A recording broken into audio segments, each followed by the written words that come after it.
May kwento ako. Isa akong lalaki. Estudyante nung mga panahon na iyon. Kasalukuyang huling taon ko na sa kolehiyo.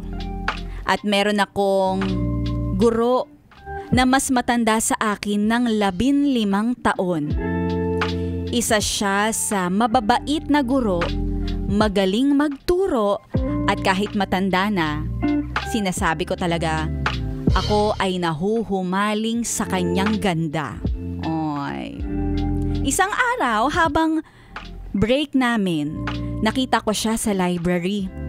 At dahil nga mabait naman siya, hindi ako nahiya na tabihan siya.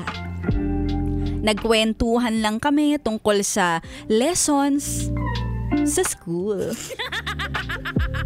At iba pang mga bagay hanggang sa napunta na kami sa love life niya.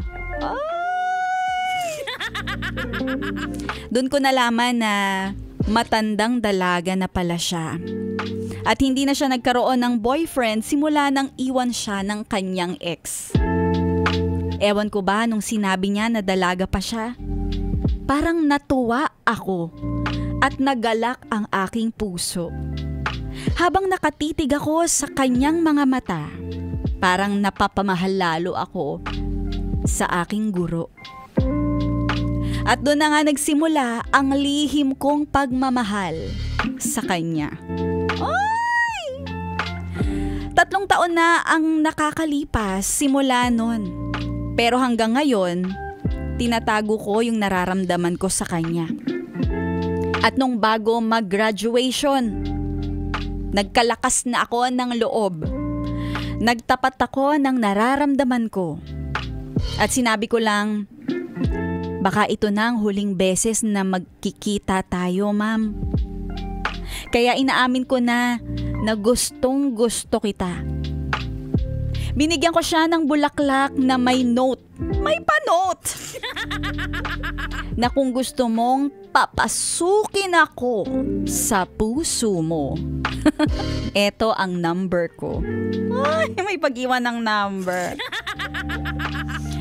At nagkatrabaho na ako. At balikan ko siya sa school. Sa totoo lang, ang hirap niyang ligawan. Kasi inaamin niya na natatakot siya na baka saktan ko lamang daw siya.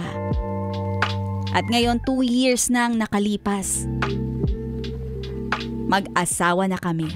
At binayayaan pa kami ng isang napaka-cute na baby. Aww.